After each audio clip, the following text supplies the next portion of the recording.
Bueno.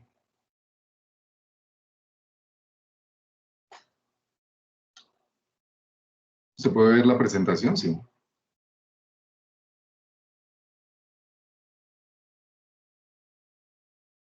¿Se, se ve la presentación? Sí. Sí, señor. Estamos en el tema 4 y hoy es miércoles 16 de junio. Según la reprogramación que hemos hecho, que va hasta el próximo mes. Las clases terminan oficialmente el sábado 17 de julio y de acuerdo al programa de reprogramación que les entregué, iniciamos, digamos, retomamos nuestro tema cuarto el pasado miércoles, hace 8 días, con dos autores, John Locke y Montesquieu, correspondientes a las lecturas 13 y 14. Hoy nos corresponden las lecturas 17 y 18 de dos autores modernos también, de los más relevantes, Juan Jacobo Rousseau y Emmanuel Kant. El próximo lunes, que ya no es festivo, tendríamos entonces Jeremy Bentham y Friedrich Hegel. Bentham es inglés y Hegel es alemán. Para estos dos autores les recomiendo y espero pues avancen en las lecturas, lectura 21 y 23, lectura 21 y 23 según el programa que les he enviado. Entonces, bueno, pero sin embargo ahorita pues les puedo nuevamente colocar como la programación de sesiones, pero para que sepan, vamos a leer Bentham y Hegel. Todos estos autores, la mayoría están eh, pues tratados en el texto guía que se titula pues El pensamiento político en sus textos. Y estamos en el pensamiento moderno, en el pensamiento político moderno, ya a puertas de cada vez nos acercamos más a nuestro tiempo. Y aunque estos autores, pues precisamente estamos entre el siglo XVI y siglo XVII, ya hoy iniciamos siglo XVIII, sus ideas contribuyeron influyeron de manera determinante en lo que fueron las revoluciones francesas, la revolución inglesa, y también influyeron de cierta manera en las revoluciones de independencia en Hispanoamérica. Por ejemplo, este autor como Rousseau, pues también fue conocido por Simón Bolívar, lo mismo que el anterior que mencionábamos, Montesquieu. Entonces, bueno, hoy vamos a concentrarnos en Rousseau y Kant. Espero que alcancemos al final de la sesión. Voy a intentar unos minutos antes verificar en la lista quienes están pendientes de evaluación. La última evaluación la tenemos el 19, el lunes 19 de julio. Lunes 19 de julio, para que ustedes pues, vayan anotando en algún lado, lunes 19 de julio. Yo les enviaré las indicaciones, pero el material del cual va a tratar esta última evaluación son todas estas sesiones de clase, desde la que iniciamos el pasado miércoles. Es decir, pues en otras palabras, desde Maquiavelo en adelante, todo este material y todos estos contenidos entran en la evaluación final, aplicadas a, a nuestro caso colombiano en la medida de lo posible. Y el miércoles, dentro de 8 días, espero estemos viendo entonces Bolívar y Santander. Estamos así más o menos como apretados en todas las sesiones, pero sé que vamos a lograr completar por lo menos el 95% del programa. Quizás han quedado por fuera algunos autores que, pues, digamos, no son de una trascendencia crucial como para entender qué es el Estado, qué es la política, qué es el poder. Son, digamos, los núcleos centrales de esta sesión. Bueno, de Rousseau, este pensador eh, europeo que nació en Suiza, se conocen las siguientes frases. Aquí estamos ubicados en un momento de la historia en el que eh, este tipo de ideas, como les decía, influyeron en las revoluciones francesas y llegaron a influir hasta Hispanoamérica, porque fue una filosofía política, un pensamiento político en el que el individuo retomó su lugar, digamos, luego de la Edad Media, les he repetido varias veces, luego de la Edad Media, que era el teocentrismo, el paradigma predominante. En la modernidad es el individuocentrismo, o el individuo es el centro, o el ser humano es el centro, la centralidad del sujeto humano. Eso es lo que caracteriza esta fase de la modernidad desde el punto de vista político.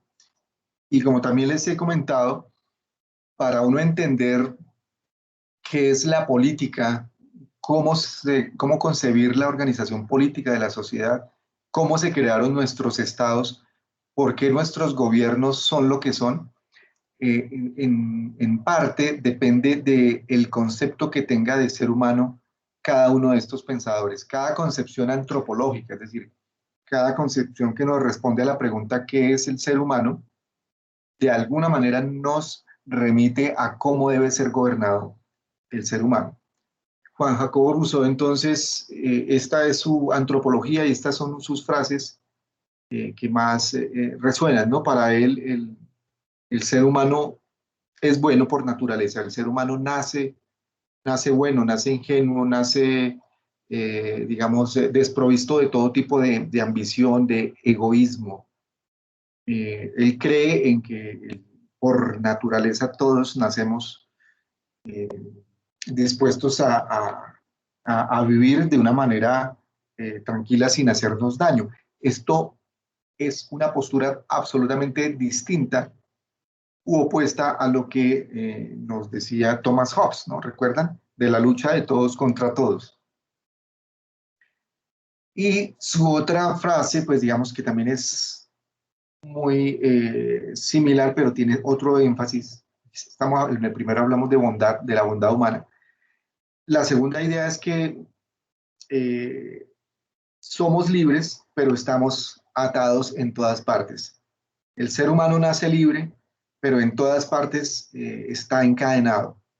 Es una frase como contradictoria, como de aparente contradicción, y lo que ya está llamando la atención Rousseau es que efectivamente, por ejemplo, en la Declaración de Derechos Humanos y en las declaraciones de derechos que hubo antes, en la Declaración de Derechos de 1789 en Francia y en 1776 en Estados Unidos, los primeros artículos de esas declaraciones y en la actual Declaración de los Derechos Humanos, eh, pues para todos quienes consideramos que los derechos humanos es una carta mundial fundamental, ético-política, pues está ahí, ¿no? En los primeros artículos dice, todos los seres humanos nacen libres, ¿sí? E iguales ante la ley, todos los seres humanos nacen libres. Esa idea es tomada, o por lo menos la vemos reflejada, de este autor, de Rousseau. El hombre ha nacido libre y en todas partes se encuentra encadenado. Vamos a ver hoy entonces cómo es que llegó ese ser humano a ese encadenamiento, cómo es posible que se desencadene o si finalmente el ser humano tiene que asumir otro tipo de libertad, porque aquí pues hay una libertad cuando se nace, una libertad natural. ¿Ok? Este entonces es nuestro punto de partida. Vamos a ver, si nacimos libres, ¿qué fue lo que sucedió? Nacimos en libertad. ¿Qué fue lo que sucedió? De manera muy sucinta, Rousseau tiene una formación religiosa, él nace en Suiza, Ginebra, y su padre era un calvinista, era se dice, un pastor calvinista. El calvinismo pues, fue un movimiento cristiano que surge de la Reforma protestante, es decir, un cristianismo que no atiende al papado, sino que responde directamente, pues se la entiende directamente con las escrituras. Entonces, él tuvo una formación religiosa, pero como vamos a ver, Rousseau eh, es revolucionario para su época y posteriormente.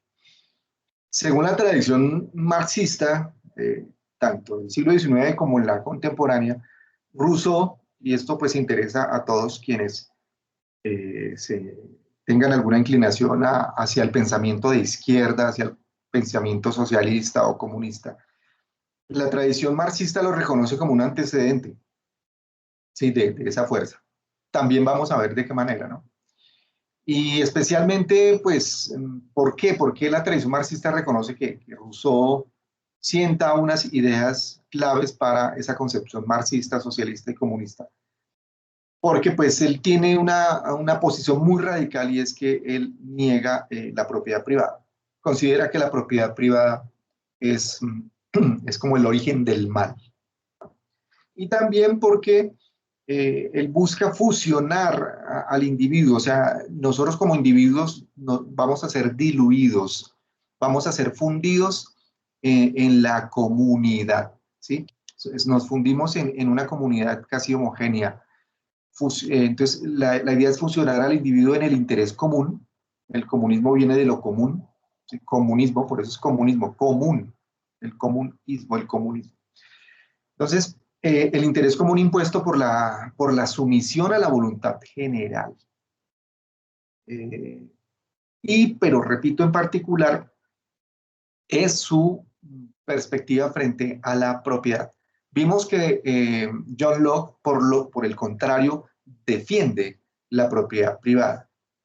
Vimos cómo John Locke nos dice es fundamental pues para todo ser humano que tenga alguna propiedad porque pues de eso hace su trabajo y de eso subsiste. Pues Rousseau, vamos a ver, niega ese aspecto. También ha sido interpretado como escéptico de la democracia. Aquí no se me confundan. O sea, la democracia, si bien la democracia en sentido literal se entiende como gobierno del pueblo, ¿cierto? Demos, el prefijo demos significa pueblo, y kratos, cracia, poder o gobierno. Del gobierno, él nos dice que la democracia pues no ha existido realmente, que no ha existido ni cree que exista una verdadera democracia, jamás. Es como paradójico, o sea, Rousseau tiene sus contradicciones. Algunos dicen que tiene como pasajes muy confusos en sus textos y que se contradice. En algunos pasajes se muestra como, claro, visionario de la democracia, de una democracia directa, pero en otras partes, como en esta, nos dice que no ha existido una verdadera democracia jamás. ¿Y por qué razón? Dice porque la voluntad general no puede ser representada. Y la voluntad general, nos va a insistir, pues es el mismo pueblo, ¿sí? La voluntad general, la voluntad del pueblo. Entonces, él dice que eso no ha existido. Y dice, pues, digamos, aunque defiende la soberanía del pueblo, entendía en esa voluntad general que en algunos casos se entiende como una imposición, pues el individuo, como les dije, queda diluido, como que vamos a ver qué sucede, pero aquí nos perdemos. Entonces, pues son estas dos ideas como para tener en cuenta. Sus obras políticas, escribió pues bastante, pero las que nos atañen hoy es el discurso sobre el origen de la desigualdad entre los hombres. El discurso sobre el origen de la desigualdad entre los hombres. Estos nos damos cuenta es mitad del siglo XVIII.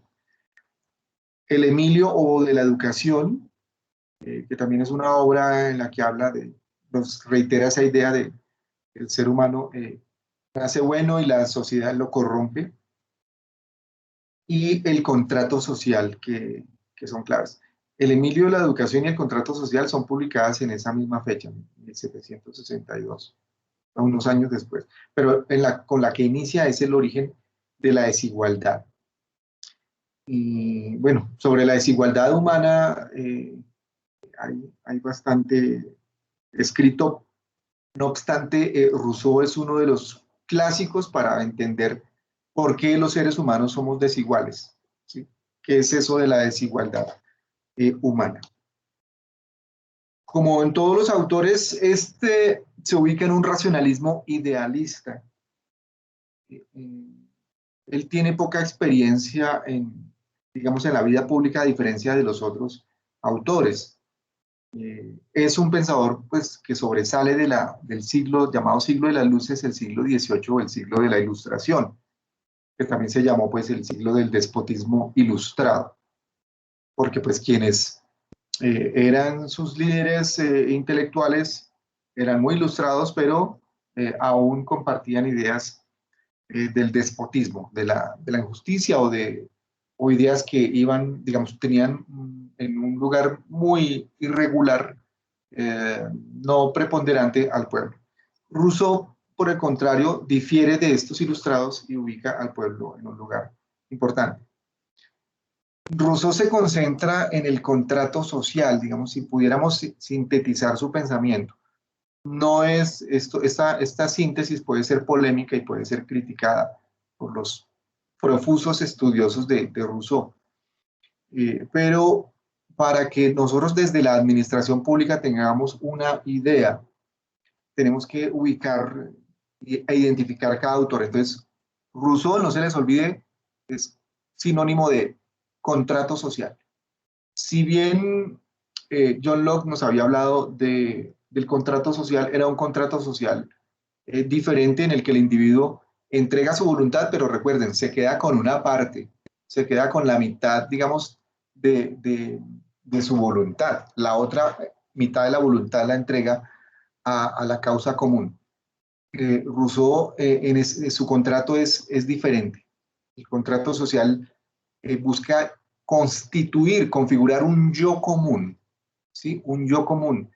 Ni siquiera un nosotros, no, ni siquiera es un nosotros, es un yo común. Es la manifestación de la voluntad general que obliga a ser libres.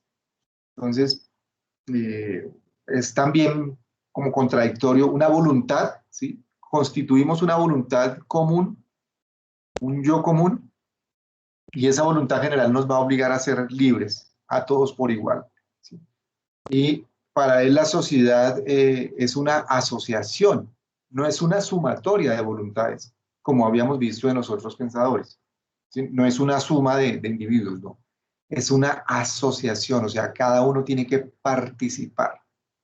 Y la sociedad como tal eh, constituye un bien en sí mismo en el marco de ese contrato social, ¿sí?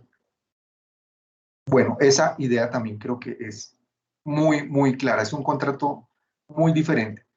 Si pudiéramos preguntarnos cuál es el método, cómo se hace esto y cómo trabaja Rousseau, pues él fue pedagogo, él fue también, digamos, muy crítico de su tiempo, estudió ciencias naturales, pero en su texto del Emilio, que pues, digamos es muy relevante para quienes se dedican a la pedagogía y a la educación.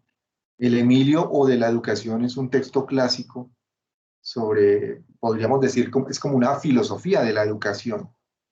Eh, Otros lo interpretan como más un adoctrinamiento de cómo hay que a los individuos, a los seres humanos apenas llegan al mundo, cómo hay que, digamos, formarlos.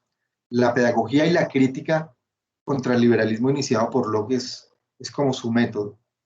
Él se pelea con muchos, digamos, de sus amigos y de sus contemporáneos, por ejemplo, con Diderot, con Voltaire.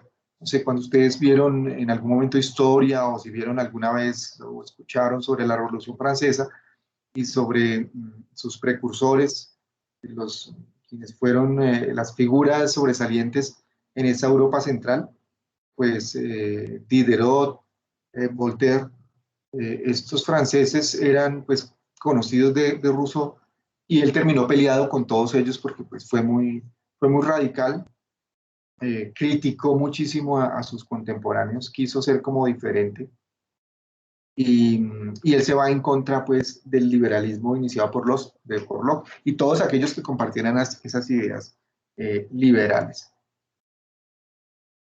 ¿Qué pretende Rousseau? ¿Cuál es como la finalidad? ¿Qué es lo que él quiere? Su pretensión podemos inferir que es lograr el gobierno directo del pueblo. Y este es el problema central. Y es el problema central porque, como ya hemos visto con los otros autores, hasta ese momento, lo que se considera es que es imposible que el pueblo gobierne directamente. Si lo pensamos en la actualidad, nosotros decimos estamos en una democracia imperfecta o lo que sea, hay una democracia, hay un gobierno del pueblo, pero es un gobierno, es una democracia representativa y también una democracia participativa. En el caso colombiano, por ejemplo, ¿no? Nosotros tenemos una democracia según la Constitución del 86, la anterior, del siglo XIX, éramos pues una democracia representativa. A la democracia representativa se le adicionó con la Constitución del 91 una democracia participativa. Y esa participación implica como un ejercicio directo del pueblo. Entonces el pueblo, de todas formas, elige a sus representantes y el pueblo, pero también el pueblo puede participar directamente del gobierno, como a través de una acción de tutela, a través de una acción popular, a través de la protesta social, por ejemplo. La protesta social es una forma, el derecho a reunión y el derecho a la libre expresión que constituyen el derecho a la protesta social. La protesta social es una manera de, digamos, de expresión directa del pueblo. Tiene las diferencias, claro, radicales, porque Rousseau pensaba era en un gobierno directo, donde todo el pueblo se reunía. Él decía, bueno, tiene que ser un poco pequeña la sociedad o el Estado, pero él considera que el pueblo es el soberano, es el que constituye esa voluntad general. Y a la vez, esta voluntad general no puede ser representada, ¿sí? Solo obedecida. ¿De qué manera? Él no es muy claro en respondernos esta pregunta. Lo que sí entendemos es que todo su esfuerzo es que se configure, se constituya una voluntad general del pueblo, una voluntad común. Y ese es el problema, pues que no puede ser representada, sino directamente. ¿Alguna pregunta hasta acá? ¿Algún comentario? Estos son como los ejes iniciales de, para adentrarnos en Rousseau.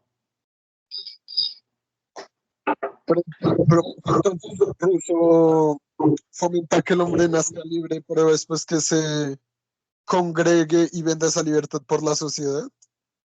Ajá, sí, sí, nacemos libres y vamos a ver qué sucede con la libertad, ¿no? Por eso él está, miren que es contradictorio, ¿no? Porque él está en contra del liberalismo y el liberalismo pues pregona defender la libertad. Vamos a ver cómo entiende la libertad entonces Rousseau, ¿sí? Vamos a ver cómo la entiende.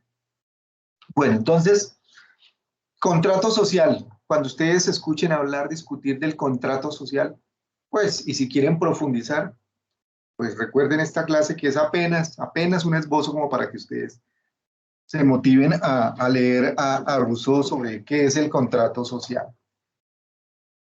Por supuesto, entendido en sus condiciones históricas. Y es un contrato social, pues, muy radical, por decirlo así. Él lo subtitula, como vemos en esta portada original, del contrato social. Nunca, casi las ediciones castellanas no colocan el subtítulo. Dice, o principios del derecho político. Contrato social o de los principios del derecho político. Antiguamente se hablaba del derecho político. Droit politique. Droit politique. Entonces, bueno, vamos a ver cómo es este asunto de la libertad en Rousseau, que es interesante. Él nos habla que hay tres tipos de libertad, ¿sí? Nos va a clasificar la libertad. Nos dice que hay una libertad natural, que la primera libertad es una libertad natural. Es decir, como nacemos, tal como nacemos, desde cuando llegamos al vientre materno, ¿sí? Ya somos libres, salimos del vientre materno y somos libres, supuestamente. ¿Sí? Entonces el hombre nace libre, nacemos buenos, no tenemos ninguna maldad en la cabeza, ¿sí? Los niños desde pequeños pues nunca hacen ningún tipo de crueldad, nunca matan una mosca ni descuartizan una rana, nada de eso, nacemos buenos, amante a la justicia y al orden, ¿sí? Por naturaleza, él cree, digamos, idealmente, por eso decimos que es un racionalismo ideal, él cree en esa bondad, en esa justicia originaria, y que desde muy pequeños somos como amantes a un orden social. Él también comparte entonces el ius naturalismo, o sea, el derecho natural.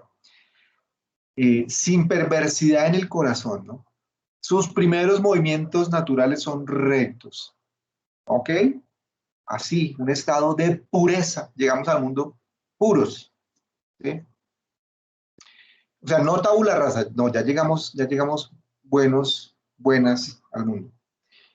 El hombre nace libre, pero sin embargo, es el pero, el hombre nace libre, pero está encadenado en todas partes. Es decir, ese poder original de la bondad, ese poder original de ser amantes a la justicia, ese poder original de tener esa libertad es insuficiente. ¿Sí? Hasta ahí nos llega la energía.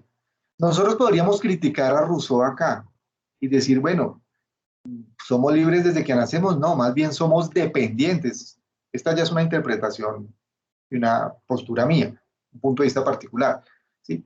Desde que somos concebidos tenemos dependencia, no somos libres porque dependemos del cordón umbilical de la madre para nutrirnos en el vientre. Cuando salimos del vientre, seguimos siendo dependientes porque pues si no nos amamantan, pues nos morimos. Si un bebé es abandonado, pues se muere. Entonces, un niño, pues puede que experimente cierta libertad, pero tiene total dependencia de sus progenitores o de quien lo cuide, ¿sí? Entonces, sin embargo, pues esa es su visión ideal, ¿no? Es que llegamos libres, nacemos libres al mundo. Actualmente podemos decir que nacemos libres. Bueno, nacemos libres ¿en qué sentido? Que en la medida en que vamos creciendo, pues al parecer tenemos opciones de decidir qué hacer con nuestra única propiedad. ¿Recuerdan la única propiedad? ¿Cuál era? ¿Que tenemos?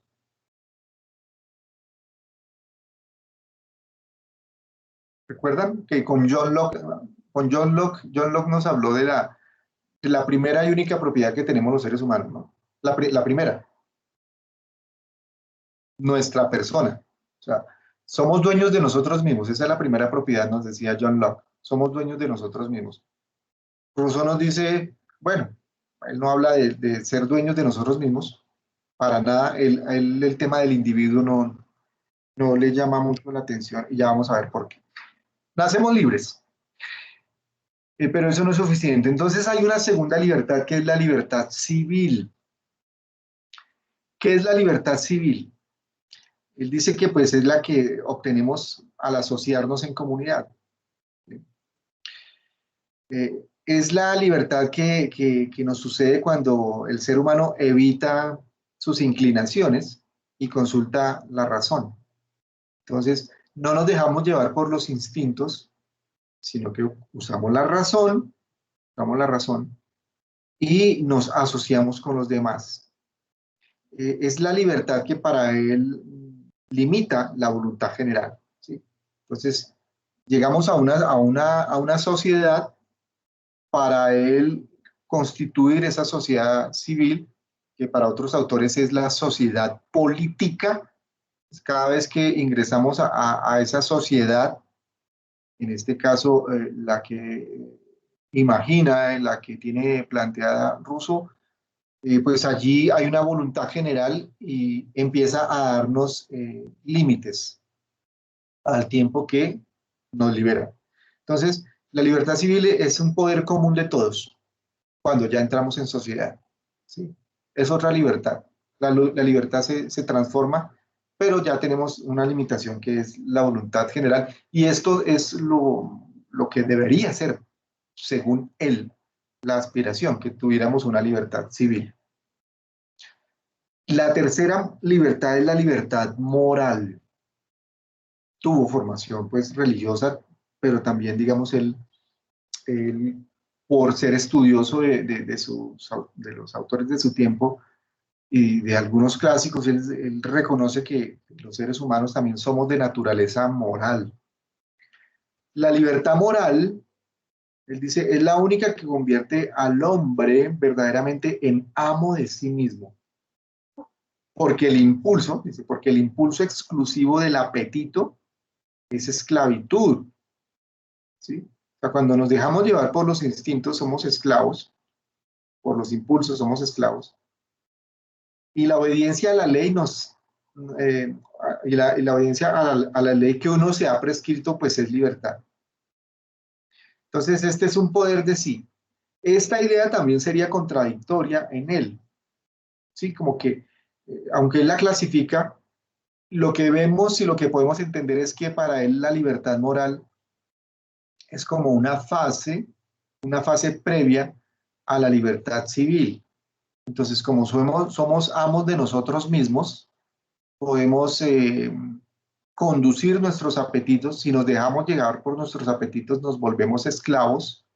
Piensen ustedes todos los apetitos que ustedes puedan tener, no solamente los apetitos, digamos, eh, mundanos, sino todo tipo de apetito esclaviza. Entonces, miren, aquí pues esa es como su visión moral. eh, y si obedecemos una ley que nosotros mismos nos prescribimos, prescribir es como, eh, en este caso, aceptar, ¿no? Pues ahí somos libres. Entonces, tendríamos un poder original no suficiente, la libertad natural, un poder común o de todos, que sería la libertad civil. Es decir, hay una correlación entre libertad y poder. ¿Por qué? Porque pues está de fondo la voluntad. En la primera libertad natural está la voluntad del ser humano en su edad ingenua y bondadosa. En la libertad civil está la voluntad general que se constituyen, que constituyen todos los individuos de la sociedad. Y en la tercera está esa voluntad cuando nos imponemos a nosotros mismos una ley. Entonces, por ejemplo, uno puede decir, bueno, voy a ingresar a la comunidad desde este punto de vista de voluntad general. Muy bien.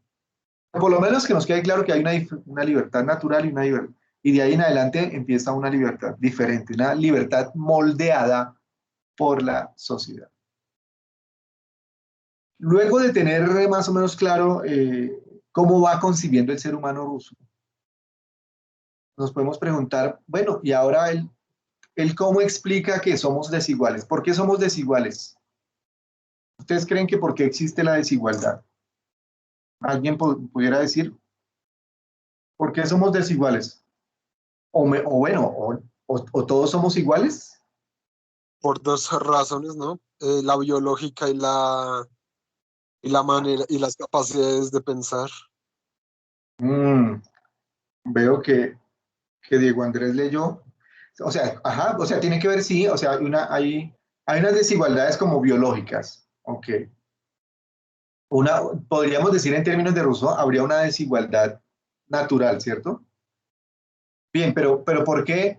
Por ejemplo, y la desigualdad entre ricos y pobres, la desigualdad entre sí, los que tienen mucho, demasiado, y quienes no tienen nada o quienes no tenemos nada, o mejor dicho, esa desigualdad material tendrá relación con la desigualdad natural. ¿Ustedes qué creen? Este es un tema crucial, preguntarnos por la desigualdad. ¿Ustedes por qué creen? ¿Alguien más que quisiera opinar? ¿Por qué Pues, creen que existe desigualdad? o sea, la desigualdad económica puede ser resultado de dos tipos de desigualdades. La primera, una desigualdad natural en cuanto en donde nazca el sujeto, si nace en una familia aristocrática o si nace en una familia pues de clase baja. Y la segunda desigualdad se debería en el pensamiento, pues si tiene las capacidades para convertirse, para generar capital o generar riqueza y no las aprovecha, pues ya sería la dependencia de cada ser en su manera de pensar si se quiere si quiere generar ingresos, una Ajá. renta estable o si quiere consumirla inestablemente. Ok, bueno. Sí, no es sencillo responder, ¿no? Pero bien, sí, Diego Andrés, bien. ¿Alguien más? Muy bien, gracias. ¿Alguien más quisiera comentar por qué existe desigualdad? Uy, no, profe, yo considero que igual sí lo que dijo Lighton se recogió muy bien, porque igual pues a pesar de todo lo que más influye ahí actualmente sería la libertad de pensamiento y la libertad de económica pues de cuando uno nace y todo este asunto pues que ¿Quién influye mucho habla? más en Samuel, profe. Samuel, ¿qué? González. Entonces Ah, yo sí creería que son como los dos factores más importantes, porque incluso el primero es el más importante porque se ha demostrado que no, a pesar de lo que haga el pobre o a pesar de lo que haga el rico, es muy difícil de que salga de esa situación tan fácil. Entonces yo me apoyaría más en el primero, pero sí tiene que ver en parte en el segundo. es decir, pero, o sea, a ver, ¿nacemos desiguales, sí o no? Sí, claro, toda una vida, Ok, porque igual entonces, nacemos de, las ambiciones que tenga Lighton o que tenga su merced son diferentes a las que tenga yo, y eso ya nos hace desiguales en muchos aspectos, y en el aspecto económico también puede que nos haga desiguales a la hora de ver qué adquisiciones desea el otro o qué objetivos desea tener el otro. correcto, ok, gracias. Hay un estudio, quienes quieran profundizar, hay un estudio, una investigación que realizó la Universidad de los Andes hace unos años, hace relativamente poco, un estudio que se titula La teoría de la cuna, la teoría de la cuna, diríamos la lotería de la cuna, y es lo que plantea este estudio es un estudio muy riguroso sobre la desigualdad material, sobre la desigualdad económica, la desigualdad social. Y explica este estudio de la Universidad de los Andes, se titula así La teoría de la cuna. También la pueden encontrar como la lotería de la cuna, la lotería de la cuna y la teoría de la cuna. Y este estudio Profe, lo que nos dice es eso, que pues depende de dónde nacemos, ¿no? ¿Cómo? eso también lo dijo un Nobel de Economía en el 2001, ¿no? Joseph Stiglitz, creo que se llamaba. Me equivoco con el apellido. Que el del 90% de los ricos hicieran lo que hicieran, nunca iban a ser pobres y viceversa con los pobres. Que hicieran lo que hicieran, el 90% nunca iba a salir de esa situación. ¿Tiene que ver con eso mismo? Joseph Stiglitz, el premio Nobel de Economía, junto también con Amartya Sen.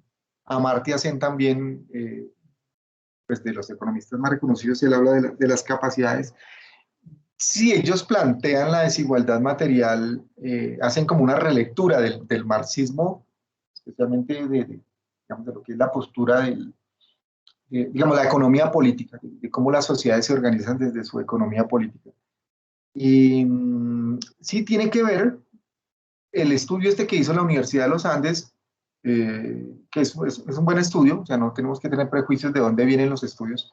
La Universidad Nacional también ha hecho sus estudios sobre la desigualdad, pero este es interesante porque es muy duro también, muy triste porque pues hace la comparación, un concepto que utiliza es la movilidad social. La movilidad social no se entiende aquí como tomar transporte público, no, la movilidad es cómo los seres humanos nos podemos mover en nuestra vida a partir de nuestras capacidades y de nuestras predisposiciones socioeconómicas. Entonces, pero básicamente es, según donde nacemos, pues eso determina más del 40% de nuestro futuro, ¿sí? Eh, eh, de donde nacemos. Entonces, un niño o una niña que nace en el Chocó, un niño o una niña que nace por allá en La Guajira, o un niño que nace en Bogotá, etcétera, eso puede ser determinante en gran medida.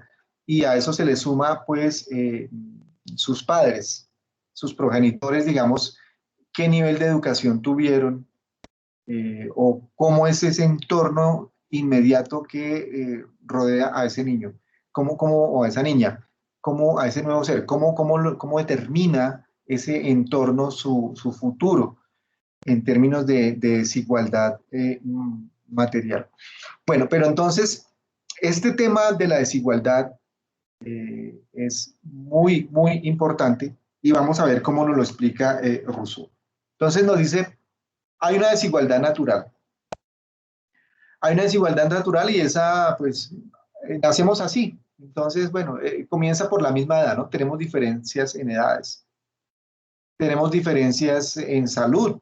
Algunos nacen con ciertas predisposiciones a ciertas enfermedades, otros nacen muy robustos de salud. La misma fuerza corporal y también nos dice las cualidades del espíritu o del alma, nos dice, esto es literal de Rousseau. O sea, él dice, bueno, sí, los seres humanos nacemos diferentes, algunos tienen mayor capacidad intelectual, otros no, algunos son rápidos, otros son más lentos, ¿sí? Son más hábiles que otros, y hay unas condiciones naturales ya preestablecidas que ante eso no hay nada que hacer, ¿sí? Nacemos negros, monos, amarillos, verdes, ¿sí? Altos, bajitos, bueno, hay unas condiciones. Esta primera desigualdad natural, la ciencia actual, bueno, es que es inevitable como los avances científicos, tecnológicos, especialmente lo que son las bioingenierías y también la biogenética especialmente, y las neurociencias, la neurobiología, plantean cómo los seres humanos ya pueden ir siendo diseñados o favorecidos genéticamente para que tengan una salud robusta, tengan unas habilidades incluso intelectuales enormes. Esa desigualdad natural, la ciencia contemporánea ya la está contemplando. Bueno, esto es un comentario a pie de página. Entonces nos dice Rousseau, nacemos iguales. La desigualdad moral es la otra que surge, que él identifica. La desigualdad moral o política. Dice, depende de convenciones, o sea, de los acuerdos, de los consensos que tienen los seres humanos. Las convenciones son las convencionalidades, pues son esos signos, acuerdos o pactos o aspectos en los que los seres humanos nos ponemos de acuerdo, ¿sí? Dice, depende de las convenciones autorizadas por el consentimiento de los hombres. Privilegios, riqueza, nobleza. Ahí viene entonces esa otra desigualdad, y contra esa desigualdad política es la que pues Rousseau va a iniciar su batalla intelectual. Para entenderlas entonces a las dos, estos dos tipos de desigualdad, la natural y la política, obedece a que la naturaleza fue sometida a la ley, ¿sí? Aquí ya da un primer eslabón para entender el asunto. La naturaleza fue sometida a la ley. Pero ya lo vimos en los griegos y en los romanos antiguos. ¿Recuerdan que la naturaleza era sometida a la ley? Entonces, aquí pues, resurge un poco esa idea, ¿no? Bueno, entonces, sigamos sobre la desigualdad. ¿Y la sociedad civil, entonces, cómo surge? Él considera que la sociedad civil, pues, nace de la propiedad privada. Y aquí él desahoga como su postura radical. Dice, la sociedad civil surgió cuando hubo un primer ocupante, o los primeros seres humanos, o el primer ser humano que dijo, cercando un terreno, dijo, esto es mío. Cuando apareció en el ser humano la expresión, esto es mío, nos dice Rousseau, ahí surgió y se empezó a crear la sociedad civil. Claro, esta no es la sociedad civil que él plantea, es la sociedad civil política que él va a atacar, ¿sí? Y la propiedad privada entonces originó, la propiedad privada es también una causa de la desigualdad Entendámoslo muy bien. La propiedad privada, él la entiende cuando hay un apropiamiento, ¿sí?, de algo. Dice, ahí comienzan los problemas humanos. Se impuso el derecho del más fuerte y el derecho del primer ocupante de la tierra. Esto es mío, ¿sí? Esto mirando aquí nosotros en nuestro microcosmos, porque nosotros vivimos en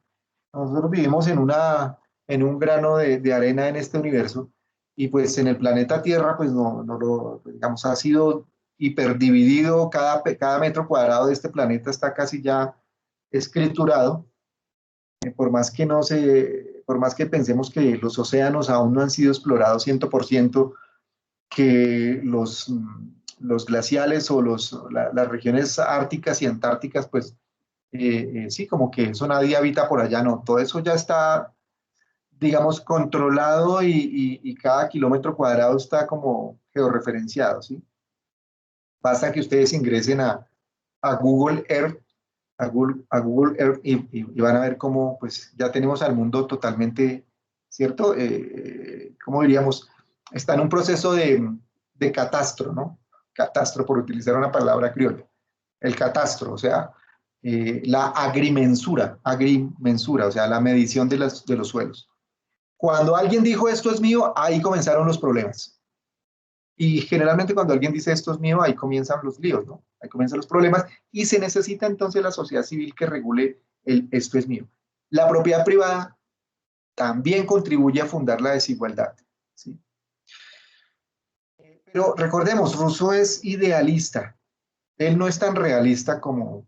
Dice cosas reales, sí, pero va a ser idealista en la medida en que plantea posturas no siempre alcanzables. Entonces, él aquí se queja, dice, cuántos crímenes, guerras, asesinatos, cuántas miserias y horrores, dice, no se habría evitado el ser humano si otra persona hubiera gritado, ¿no? Si alguien hubiera dicho, no escuchen a ese impostor, no escuchen a ese que dice que esto es mío, ¿no? ¿Cómo así? A este que se quiere apropiar de este pedazo de tierra, no. Dice, porque los frutos son de todos y la tierra no es de nadie. ¿Sí? ¿Qué opinan ustedes de eso? Porque los frutos son, porque los frutos son de todos y la tierra no es de nadie. ¿Sí ven? Ahora ya entienden por qué él se orienta a eso que se llama o sea, él no lo dice, ojo, advierto, él nunca utiliza la palabra ni socialismo ni la palabra comunismo, él no utiliza esas palabras. Pero estas son ideas que le ayudan al comunismo y al socialismo, es decir, extirpar toda propiedad privada, ¿no? Toda propiedad privada es un robo, diría Proudhon, que pues ese es digamos, ese es muy radical, ya demasiado extremo. Entonces, lo que se busca es la propiedad común, ¿sí? La propiedad común. Y esa idea de la propiedad común está aquí, ¿no? No escuchen a ese impostor, porque todos los frutos todos los frutos son de todos, los frutos son de todos, pero la tierra no es de nadie. Bueno, esto lo pensó él, estamos viendo, en la primera mitad del siglo XVIII. Entonces, intentando explicar la desigualdad, ¿no? Él aquí está en contra del egoísmo. Fíjense que él está en contra del egoísmo, está en contra del individualismo, está en contra de la propiedad privada, está en contra del más fuerte, que es el que, digamos, cerca más tierra, ¿sí? Si nosotros nos preguntamos sobre esto es mío, por ejemplo, no sé si ustedes están al tanto, que es muy importante estar al tanto de la exploración espacial, lo que se está haciendo en Marte. Entonces, Estados Unidos ya llegó a Marte, primera sonda espacial, digamos, no tripulada, y todo este terreno donde aterrizó la nave esta, ¿se llama qué? El Perseverance, como de perseverancia. Entonces, todo lo que esté explorando, pues en algún momento Estados Unidos va a decir, esto es mío, ¿sí? China también ya aterrizó hace pocos meses, también aterrizó un mes, no sé, China aterrizó ya hace poco también en Marte, en otra región de Marte, y de seguro en algún momento va a decir, esto es mío. Bueno, ahí no se va a constituir una sociedad civil. Puede que en un mediano plazo se establezcan las primeras colonias humanas o las primeras colonias robóticas o las primeras colonias cyborg en Marte. Eso no está muy lejano, eso es bastante. No lejano puede ser en unos 20 años, ¿sí? Las primeras colonias. Entonces, cuando estén en ese planeta, como especie humana, estemos en ese planeta, alguien va a decir esto es mío. Y alguien va a decir, y quizás China va a decir, bueno, esta región de Marte es mía, ¿sí? Estados Unidos, esta parte es mía. India también va a decir, esta parte es mía. Y Elon Musk, se han escuchado de Elon Musk, ¿no? Y Elon Musk, que es el propietario del mega archimillonario de Tesla, quizás también si ya llegó a otra parte, pues va a decir, esto también es mío. ¿Ven? Entonces, muy clave entender esa idea de la desigualdad, que claro, pues Rousseau ni idea de qué iba a suceder en el futuro, pero lo cierto es que la propiedad sí genera crímenes, guerras, asesinatos, miserias, la posesión. Bueno. Pero, profe, eh, pero entonces, ¿qué pensaba Rousseau sobre el Estado? Porque un Estado sin territorio no sería Estado. Muy Y bien, el hecho de que un Estado tenga territorio demarcaría una propiedad privada que se puede explicar mediante el hecho de que a un Estado no le va a gustar que entren extranjeros normalmente. correcto. Muy buenas preguntas, correcto, claro. Entonces, vamos a verlo como, ¿sí? Te estás adelantando un poco, pero vamos a ver. En principio te puedo responder que él va a entender que el Estado va a necesitar de un territorio y ese territorio tiene que ser una propiedad común. Y Kant, que tengo que avanzar más rápido porque hoy vamos a ver Kant, Kant va a complementar esa comprensión de Rousseau sobre el Estado. ¿Sí? Pero por supuesto, no hay Estado sin territorio, no hay Estado sin que se apropie de un espacio físico geopolíticamente. Muy bien. Esa sería una crítica que se le podría hacer a Rousseau, por ejemplo. Entonces nos dice así, explicando la desigualdad. Tal fue o debió ser el origen de la sociedad y de las leyes, que dieron nuevas trabas al débil y nuevas fuerzas al rico. Destruyeron sin posible retorno la libertad natural. ¿Sí ven? Se destruyó la libertad natural. Fijaron para siempre la ley de la propiedad y de la desigualdad. Entonces, él aquí se está desahogando, él está criticando fuertemente, aunque él no fue, digamos, no fue un miserable, por decirlo así, en los términos de la época, pero él está criticando a toda la sociedad de su época, ¿no? Se impusieron la ley de la propiedad, de la desigualdad, hicieron un derecho irrevocable, o sea que no se puede retrotraer, y para provecho de algunos ambiciosos, sometieron desde entonces a todo el género humano al trabajo, a la esclavitud y a la miseria, bla, bla, bla, bla. Esto es una cita de Rousseau de esta obra, El origen de la desigualdad entre los hombres. Y digo entre los hombres porque Rousseau sí fue un tanto misógino. Sí saben qué es misógino, ¿no? Sí saben qué es misoginia, ¿cierto? Misoginia. Misógino es el que odia a las mujeres. Entonces, tiene ciertas actitudes como diríamos, discriminatorias frente al género femenino. Entonces, él hablaba era de los hombres eran los que dirigían la sociedad. Entonces, bueno, así se crea la sociedad y dice, hubo unos más fuertes que impusieron la ley de la propiedad y de ahí comenzó la desigualdad. Pero entonces podríamos preguntarle, bueno, ¿y cómo hacemos si cuando él nos explica la desigualdad natural nos dice la fuerza, ¿no? Algunos nacen más fuertes que otros. Entonces, ¿cómo haríamos? ¿Cómo hacemos si no todos nacieron? ¿Cómo hacemos si no todos nacimos igual de fuertes? Si todos hubiéramos nacido igual de fuertes, quizás ya nos hubiéramos autodestruido. Bueno, Entonces, eso en cuanto a la desigualdad. Pasemos al siguiente punto central, que es el contrato social. Entonces vamos a ver cómo es que él resuelve este asunto de la desigualdad y la sociedad y todo esto, y el Estado. Dice, el hombre ha nacido libre y en todas partes está encadenado. Somos libres, pero estamos encadenados en todas partes, ¿no? Esa primera frase esas, tiene mucha razón, ¿no?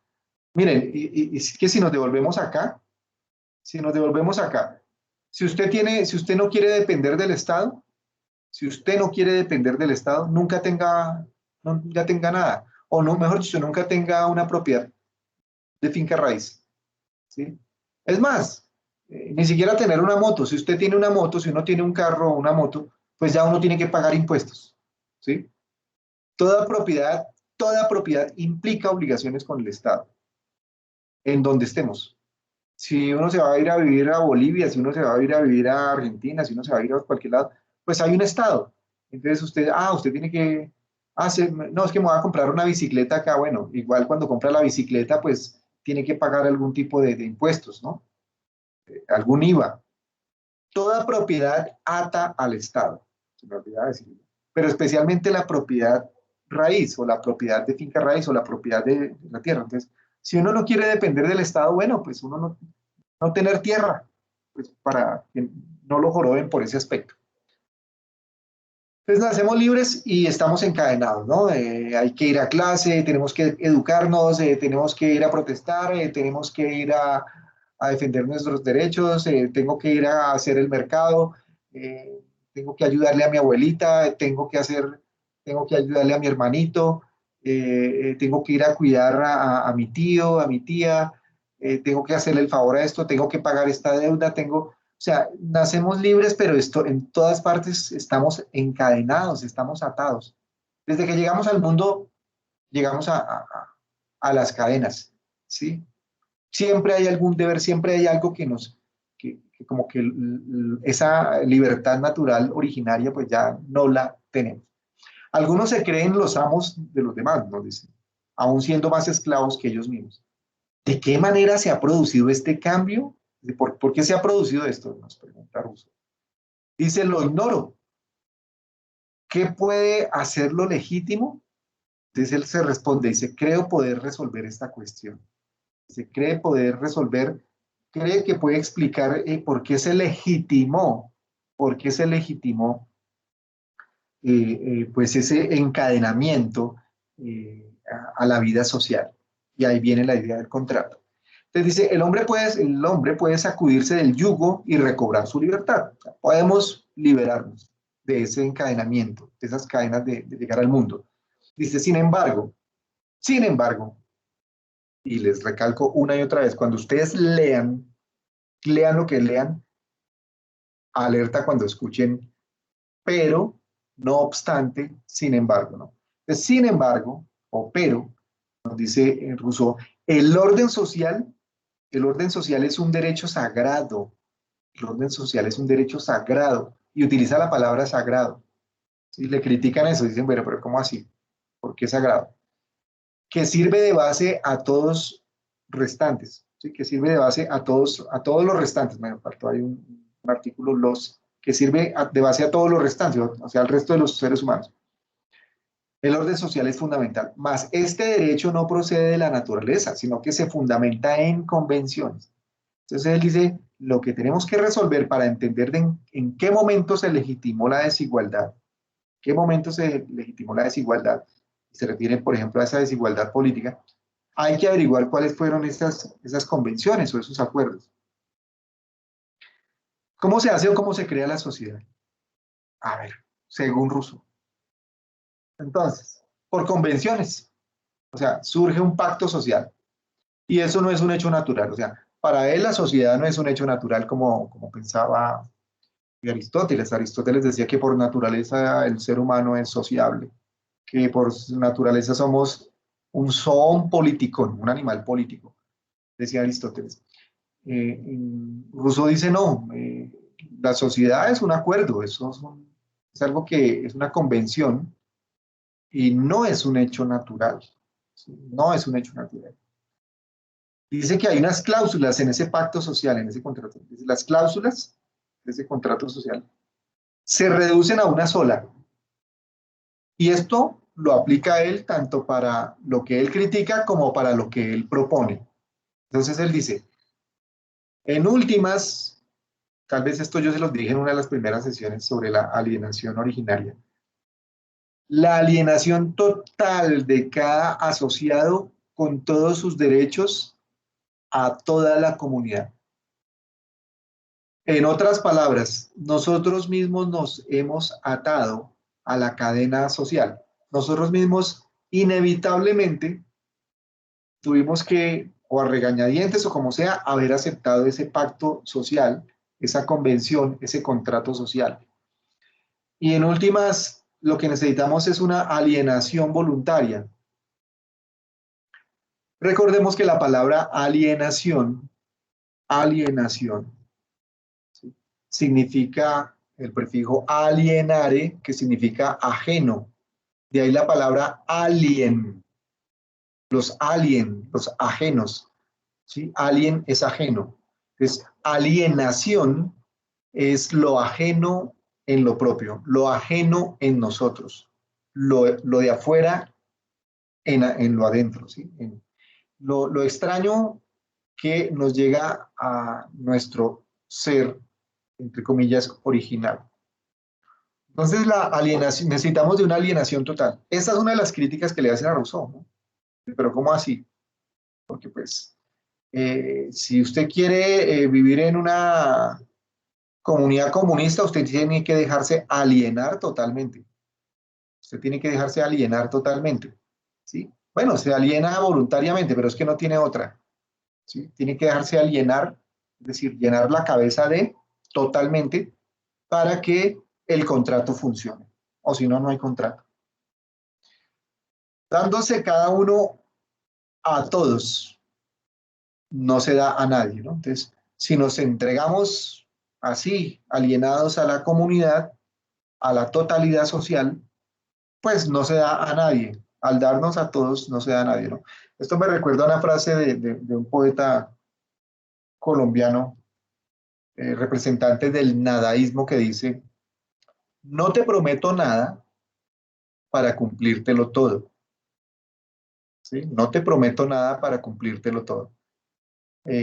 Chicos, chicas, si en alguna relación afectiva, amorosa, sentimental, affair, o como quieran llamarle, alguien le dice, mira, para que nadie nos separe, para que nada nos separe, que nada nos una, ¿no? Para que nada nos separe, que nada nos una. Es algo así parecido a lo que dice Rousseau aquí, ¿no? Dándose cada uno a todos, no se da a nadie. No quiero prometerte nada para cumplírtelo todo, o no te prometo nada para cumplírtelo todo. Bueno, eso podría ser un poco de... Bueno, eso es poesía, pero aquí Rousseau nos habla de esta idea, de fundirnos en ese contrato social. Cada uno de nosotros pone en común su persona y todo su poder bajo la suprema dirección de la voluntad general. Nos gusta el contrato social que nos plantea Rousseau, pues bueno, tenemos que entregarnos dándonos a todos. Eh, tenemos que entregar nuestra persona. Recuerden que John Locke decía, usted entrega una parte de la voluntad en ese contrato social, pero usted se reserva la otra parte porque es suya, porque es su ser. Usted no puede entregar todo su ser, nos decía John Locke, defensor pues, digamos, de la libertad, desde esa concepción liberal, ¿no?, de la vida. Aquí Rousseau nos dice, no, usted tiene que entregarse plenamente, totalmente a la voluntad general, recibiendo a cada miembro como parte indivisible del todo. ¿Sí ven? Por esa razón les decía al comienzo que Rousseau tiene una visión como de que el individuo se diluye. Para Rousseau es como pecado hablar de individuo, porque individuo implica individualismo, individualismo implica egoísmo y egoísmo implica decir, esto es mío. El resultado de crear la sociedad. Entonces dice, en lugar de la persona particular, tenemos un cuerpo moral y colectivo, un yo común. Constituimos un yo común. Se establece la persona pública, es decir, la república. La república o el cuerpo político que sus miembros denominan Estado. Aquí está la respuesta, Diego Andrés. Entonces, él dice, el Estado, surge el Estado, se dice Estado cuando es pasivo, para él el Estado es algo pasivo. Se dice soberano, el soberano o el pueblo, cuando es activo. El soberano es el pueblo cuando es activo. Y se dice poder al compararlo con los semejantes. Esa es una explicación que él da del resultado de haber suscrito ese contrato social. Si se establece una persona pública, una república, y esa república él la entiende también como un Estado. Vamos a ver más adelante el tema de la propiedad en el Estado. El poder como soberanía popular. Entonces, ¿qué es el poder para Rousseau? Es el poder del pueblo, es el poder de la soberanía popular. ¿Sí? Rousseau estaría muy feliz viendo todas las manifestaciones que se dan a nivel mundial, ¿no? En Chile, en Francia, hace un par de años, en Colombia, el ver las masas protestando, para él eso sería ver ese poder, ¿no? Expresado en una soberanía popular. Dice, no se puede ni se debe dividir. Este es el problema, este es el problema complicado que plantea Rousseau. Pues para él no es, digamos, es un problema porque él no lo traduce en la práctica, él no dice cómo es, cómo se hace, y cómo, o sea, nos dice cómo hacer cómo suscribir el contrato social, pero no nos dice cómo ejecutarlo, no nos dice en detalle cómo ejecutarlo. El pueblo es el soberano. Recuerden que antiguamente el soberano era el rey, el soberano era el monarca, ¿no? El soberano era el mismo Estado. El Estado era el mismo monarca. Él dice, el pueblo es el soberano en su ejercicio de la voluntad general. ¿Ok? Esa voluntad general, dice, puede por sí sola dirigir todas las fuerzas del Estado. Entonces, él considera que, si ven cómo hemos ido en la escala, se elimina el individuo, se crea una persona pública, la res pública, la cosa pública. Ese pueblo ejerce su soberanía, es el que él mismo hace las leyes, él es la voluntad general y no se puede dividir. Dice, no se puede dividir, no se puede dividir. Y tanto es que puede dirigir las fuerzas del Estado mediante el bien común y solo en función de este debe ser gobernada la sociedad. Bueno, eso suena muy bien, suena muy ideal. El problema es, ¿y cómo? Veamos entonces, a ver si nos da pistas Rousseau de cómo cumplir este contrato social. ¿Qué es la ley? Dice, siempre es general. Siempre es general. Nunca la ley es sobre...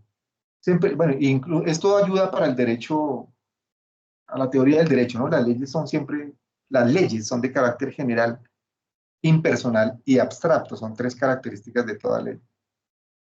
General, abstracta e impersonal. Siempre la ley es general, es un acto de la voluntad general. La ley, o sea, la ley siempre refleja eso, ¿no? Si no es así, no es ley. O sea, la ley siempre tiene que ser un acto de la voluntad general. Las leyes son manifestaciones de nuestra voluntad. Esto lo da a entender, pero pues el individuo realmente no existe en ese contrato social. Son condiciones de la asociación civil. Las leyes son condiciones de la asociación. Sin leyes no hay tampoco asociación. O sea, y cuando estamos hablando de ley, pues es voluntad. O sea, sin voluntad no hay asociación. Sí. Son siempre autoridad del pueblo y solo del pueblo y nada más que del pueblo. La ley tiene que ser autoridad del pueblo. Y el problema es que él también lo menciona, pero no lo resuelve, digamos, lo denuncia, y es una de sus contradicciones. Él dice, bueno, el problema es que hay una voluntad ciega, y es la voluntad ciega del pueblo.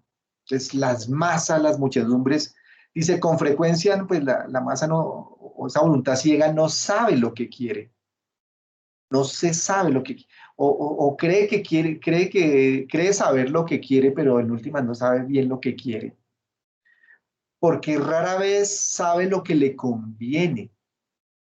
Entonces, ¿cómo legislar? Ese es un problema muy grave. O sea, a ver, ¿qué quiere el pueblo? ¿No? Para el pueblo, lo que es del pueblo, para el pueblo, liberación. ¿Sí?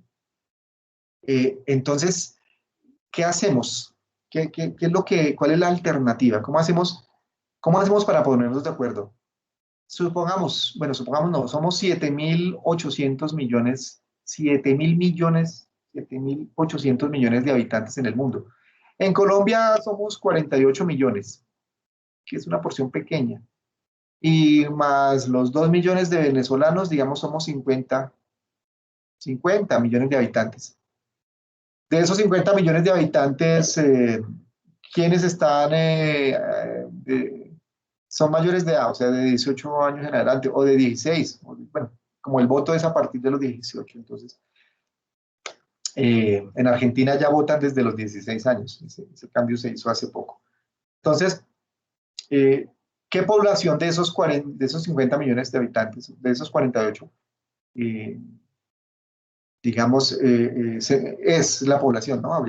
Tendríamos que mirar con el DANE, ¿sí? ¿O qué población se encuentra entre los 18 y los 35 años, por decir la población más joven?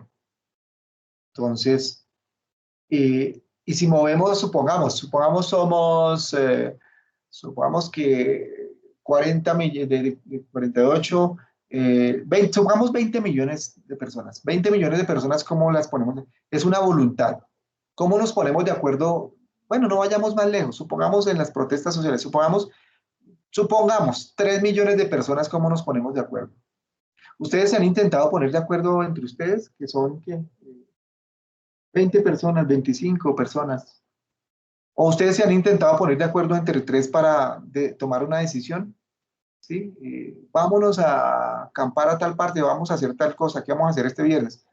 ¿Sí? Entre tres personas para ponerse, no, hagamos esto, no, hagamos esto, no, a mí no me gusta esto. ¿Sí? Poner de acuerdo, establecer un contrato, establecer unas reglas, ¿sí? Colectivamente no es nada fácil. Entonces la voluntad ciega del pueblo es un gran problema porque no siempre sabe lo que quiere. Que la gente dice, sí, nosotros sabemos qué queremos alimentación, salud, vivienda, trabajo, empleo.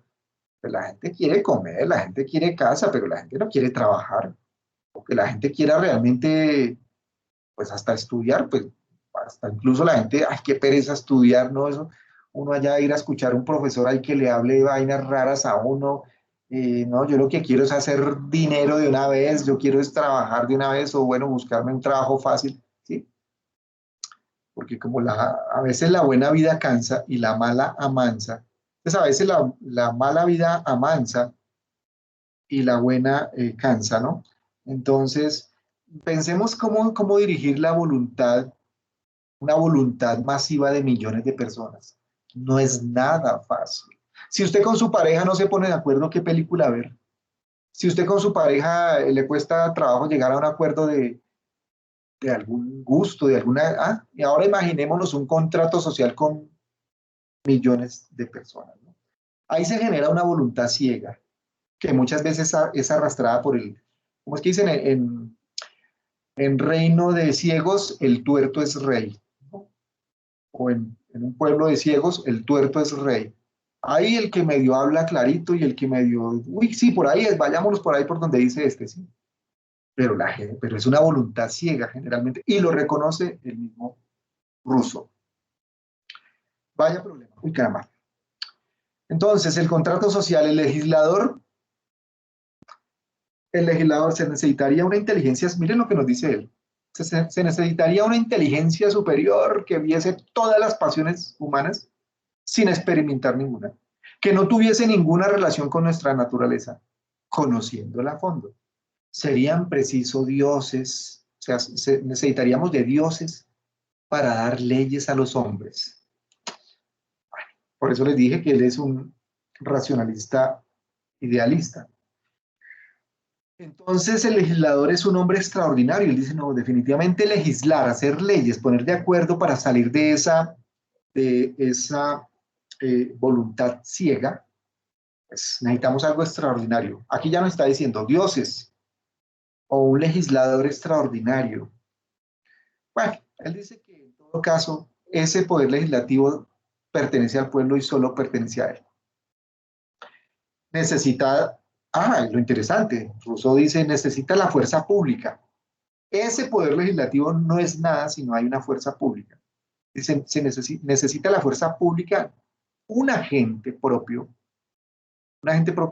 que le reúna y le ponga en acción según las directrices de la voluntad general. O sea, él entiende el poder legislativo como una fuerza pública. ¿Sí?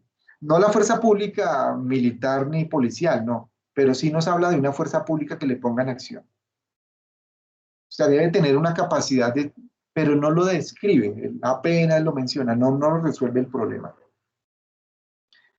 Eso sí, como ya lo han advertido otros autores, si se corrompe, este es el mayor y peor mal. O sea, si se llega a corromper el poder legislativo, si el pueblo se corrompe, cuando permite que algún interés privado influya en los asuntos públicos. Esto es muy complicado. Muy complicado porque pues, vivimos en un mundo pluralista. Entonces, si alguien defiende un interés privado no necesariamente es un interés egoísta. Un interés privado es, oiga, salvemos el bosque, un bosque que tenemos allí, protejamos este páramo porque allí hay, qué sé yo, hay 200 hectáreas de páramo que son claves para el agua. Y este terreno, pues, o sea, pertenece a una comunidad, ¿sí? O sea, sería un interés comunitario privado. Es un asunto público. Entonces, pues es muy complicado porque, pues, ¿cómo hacer que esa voluntad general responda, ¿no? Bueno, para ya terminar, entonces, y pasar a Kant rápidamente. El modelo de gobierno de contrato social de Rousseau sería, nacemos libres, somos muy buenos de que nacemos, no tenemos ninguna perversidad desde la niñez, ninguna inclinación mala, malévola, tenemos una libertad natural, pero trascendemos a una libertad moral en la que nos hacemos dueños, amos y señores de nosotros mismos, reflexionamos y entonces decidimos suscribir el contrato social para llegar a una libertad civil. Y para llegar a una libertad civil. Y así entonces, diluyéndonos como individuos en una voluntad general, donde entregándonos a todos, no nos entregamos a nadie, donde prometiéndolo todo, bueno, no cumplimos nada quizás. Entonces llegamos a la voluntad general. Y esa voluntad general tiene su motor, que es el poder legislativo del pueblo. El pueblo hace las leyes. Y tendrá un poder ejecutivo. Él nos menciona por ahí que se tiene que poder ejecutar con esa fuerza pública, esa capacidad pública del legislativo. Entonces, él considera que sí, que hay un poder ejecutivo, no describe, digamos, detalles de ese poder ejecutivo. Sí nos habla y nos recalca todo el tiempo en el contrato social de esa voluntad general. Y pues, a grandes rasgos, este es el modelo de gobierno de contrato social según Rousseau. Influencias, Revolución Francesa, el poder en manos del pueblo. Eso atrajo, hay que recordar que el pueblo, lo coloqué aquí entre comillas porque para Francia, pues era realmente una burguesía del pueblo, ¿no?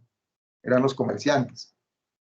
Se dice que influye en el nacionalismo con su concepción del sentimiento del bien común, del comunitarismo. Recuerden que hubo aquí un momento en el que un candidato presidencial o alguien dijo, Colombia debe ser un estado comunitario, hacia un estado comunitario, ¿sí? O sea, hacia un estado del bien común, ¿no? Y el predominio de la voluntad general, eso es rescatable. Es rescatable la voluntad general, pero instrumentalizada. Pero el nacionalismo también es peligroso, ¿no? Lo vamos a ver en el fascismo en Alemania. El marxismo influye en el marxismo en la no aceptación de la propiedad privada, no acepta lujos, no acepta privilegios. Si usted quiere una sociedad socialista comunista, olvídese de los lujos, olvídese del teléfono de última gama, olvídese de tener los últimos tenis, olvídese de todo, de cualquier tipo de lujo o privilegio. Usted no va a tener ningún privilegio, no. Todos por igual, todos a comer lo mismo. Posibles gérmenes del totalitarismo. También hay otros autores que interpretan a Rousseau así. ¿Por qué? Porque niega el pluralismo. La voluntad general no admite pluralismo. Y es más bien una tendencia a la homogenización, a la igualitarización, y a una igualdad absoluta. Es homogenizar. Una tendencia a la homogenización al negar todo tipo de interés particular individual. El individuo, Grau, desaparece, se diluye. Se rescata de Rousseau el aporte al contractualismo o a las teorías del contractualismo, ¿sí? Es decir, a las teorías que plantean, digamos, el ordenamiento jurídico político del Estado mediante un pacto social, mediante un contrato social, un pacto social. La relevancia, ¿no? Que la prevalencia hoy día hablamos más del interés general. Para conciliar esta visión rusoniana, hoy hablamos más de la prevalencia del interés general sobre el interés particular. ¿Sí? ¿Sí ven cómo las palabras a veces crean las cosas? Entonces, la voluntad general sobre el interés particular. Muy bien, nos podemos preguntar, ¿el mundo actual es posible? ¿En el mundo actual es posible el gobierno directo del pueblo? Si un pueblo es pequeño, sí. Por ejemplo, en el caso de, de Uruguay, es un país pequeño, tiene como 3 millones de habitantes, 3 millones y pico. Pues maravilloso, allí es posible un gobierno directo, sí. Allá podría ser una democracia directa de mucha participación, 3 millones es manejable. Chile tiene 9, más o menos 9 o 10 millones de habitantes, también es un país pequeño, puede darse, pero tenemos Trinidad y Tobago, tenemos unas gobiernos, estados más pequeños poblacionalmente, pues en eso sí, pero cuando ya se pasa de 20 millones es como complicado, o de 10 nomás. ¿Por qué el pueblo solamente puede elegir a sus representantes? ¿Por qué el pueblo solamente puede elegir sus representantes? ¿Sí? Bueno, quizás no, el pueblo mismo es el representante, ¿no? Es una pregunta para contrastar con Rousseau. ¿Es posible armonizar la desigualdad natural con la igualdad moral y política? ¿Cómo armonizamos la desigualdad natural? ¿Sí? ¿O será que moralmente y políticamente podemos ser iguales? La respuesta sería sí. Los derechos humanos hablan de todos los seres humanos nacen libres e iguales ante la ley. Entonces, podemos tener desigualdad natural. Unos más bisoños que otros, unos más inteligentes, otros más rápidos, otros más lentos, otros más violentos, otros más pacíficos, otros más ambiciosos, otros son más egoístas, otros altruistas, otros definitivamente no les importa nada. Entonces, toda esa desigualdad, ¿cómo la logramos? Pues con igualdad política y leyes, que, bueno, que eh, regulen la coexistencia humana. Ahí terminamos a Rousseau. Tomemos un breve respiro porque necesitamos llegar y redondear el tema con Emmanuel Kant. ¿Alguna pregunta sobre Rousseau? Profe, más o menos como comentario. Sí, adelante, ¿quién habla? César Rey. Por ejemplo, esa cuando Rousseau habla del contrato social, o sea, eso se podría relacionar, no sé si me desvío el tema, con la conciencia colectiva de Emile Durkheim, porque nosotros aceptamos como reglas generales de la sociedad, como de manera voluntaria e involuntariamente, ¿no? Eh, sí, o sea, Emilio Durkheim, bueno, estamos hablando de la sociología política. Eh, sí, los seres humanos aceptamos leyes generales. Y las leyes han de ser así, generales, porque si las leyes fueran particulares, implicaría que defenderían intereses particulares. ¿Por qué era necesario ir en contra? Teníamos que estar en contra de la reforma tributaria, porque pues estaba sesgada, al parecer, en varios artículos, en varios artículos, en los que, digamos, no se tocaba, como se dice coloquialmente, el bolsillo de las grandes empresas, de las grandes multinacionales. Y sí se quería extraer, digamos, tributos, impuestos de la clase media, de todos los que somos trabajadores, pues, digamos, medios, ¿sí? Entonces, cuando se legisla eh, con esa parcialidad, no de una manera general, donde haya un equilibrio, eh, pues grave, ¿no? Se profundizan las desigualdades. Y sí, pues obedecemos a reglas generales, a leyes generales y ha de ser así. En el caso de Rousseau, pues digamos, es una visión muy extrema y digamos, muy ideal, pero no, él no llega a detallar cómo, cómo lograr una voluntad general como tal. Según siempre me gusta comentarles sobre los avances de las neurociencias en particular, no se les olvide las neurociencias.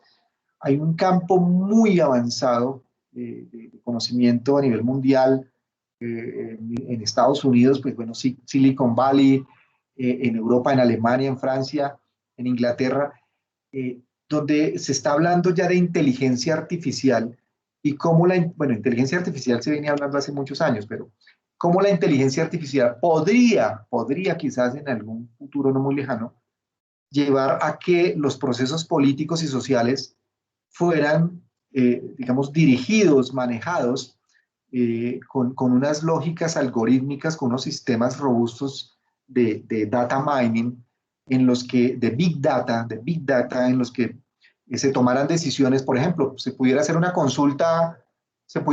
una consulta casi instantánea o de muy breve tiempo a 40 millones de habitantes. Preguntémosles a 40 millones de habitantes que cada uno, supongamos que cada uno puede obturar un botón o que supongamos que cada uno tiene un celular o un dispositivo móvil. Cada uno va a entrar con esta clave y va a decir si sí o no está de acuerdo con, qué sé yo, proteger la Amazonía, ¿sí? Y no prolongar un contrato de exploración con una empresa foránea. Y que automáticamente toda la gente dijera sí, y el sistema fuera objetivo, no fuera viciado, no estuviera manipulado, y que con inteligencia artificial pudiéramos tener respuestas de esa voluntad general, ¿sí? Eso es posible, ¿sí? Pero ahí vienen las sospechas, las suspicacias, ¿no? Que esos sistemas estarían manipulados, bueno, pero en mi opinión creo que hacia allá vamos. La inteligencia artificial, las nuevas tecnologías, las neurotecnologías, las neurociencias que explican las bases biológicas del comportamiento humano, muy probablemente junto a esa fusión humano digamos, el cyborg o humano y artificial, pues se logre quizás algún día ese ideal de traducir una voluntad general en decisiones públicas, en decisiones políticas, en decisiones puntuales. ¿Sí? Profe, Bueno, sí. ¿y cuál es la relación entre Rousseau y los cínicos? Porque llega a decir cosas que muy relacionadas con las que nombraba Diógenes en su momento. Pues sinceramente no había pensado en eso, no había pensado como alguna correlación entre él y los cínicos. Yo no veo tanto cinismo cinismo es cinismo antiguo, ¿no? Ojo, cinismo antiguo en Rousseau, pero sí veo más bien una expresión iracunda, una propuesta revolucionaria de intentar eliminar todo, digamos, de criticar una sociedad liberal, de criticar una sociedad eh, que pues inevitablemente, digamos, depende de la propiedad privada, etcétera, y que llega a legitimar como las desigualdades, ¿no? Entonces, desde la desigualdad natural, ¿no? No te podría responder, no sé exactamente cuál sería la correlación entre él y los cínicos. Más bien quizás es más irónico, ¿no? Quizás sería más irónico cuando dice, ¿no? Aquel primero que se atrevió a decir, eh, que se atrevió a decir, esto es mío, ahí surgieron los problemas, ¿no? Esa es como la gran denuncia, pero la gran paradoja, ¿sí? Y aunque Rousseau critica el estado naturaleza de Hobbes, critica el estado naturaleza de Locke, etcétera, o sea, critica esas hipótesis de estado natural, pues él también plantea una, y es que el ser humano pues nace bueno. O sea, para él el estado naturaleza o el estado originario es el del buen salvaje, ¿sí? Quizás faltaba complementar eso, ¿no? Es el buen salvaje. O sea, los seres humanos en nuestro estado primitivo éramos buenos salvajes, el buen salvaje. Hay un escrito, un texto que se titula del buen salvaje al ciudadano, o del buen salvaje al buen ciudadano. Ese salto le daría al ser humano. Bueno, tenemos que avanzar. Emmanuel Kant. Emmanuel Kant conoció la obra, por lo menos le llegó el escrito del Emilio de la Educación de Rousseau. Entonces, Emmanuel Kant, vemos, es contemporáneo. Kant está en Alemania y Rousseau pues está muy cerca, está en Suiza. Entonces, Emmanuel Kant, yo les mencioné esta frase en una sesión. Emmanuel Kant concibe al ser humano desde el punto de vista de su razón. O sea, el ser humano tiene razón. Si hay una palabra que es el eje de todo el pensamiento kantiano, es la razón. Y quizás la razón pura y la razón práctica. Atrévete a pensar por ti mismo. Atrévete a pensar por ti mismo. Antes de dejar que nos arrastren de las narices para un lado o para otro, antes que cualquier influencia del mundo venga del papá, de la mamá, del abuelito, de la abuelita, de la tía, del amigo, de la amiga, del parchero, del qué sé yo, del partido, de la noticia, de la televisión, de las redes sociales. Antes de cualquier cosa, nos dice Manuel Kant, antes de todo, atrévete a pensar por ti mismo. Por supuesto, tomamos información del mundo, pero él dice, atrévete a pensar por ti mismo. Que otros no piensen por ti. No, piensa por ti mismo. Piensa por ti mismo primero, ¿sí? Después sí, escucha a los otros que piensan, pero nunca dejes de pensar por ti mismo, ¿sí? Esta tesis, este punto de partida de Manuel Kant, pues está muy ligada a la idea de libertad.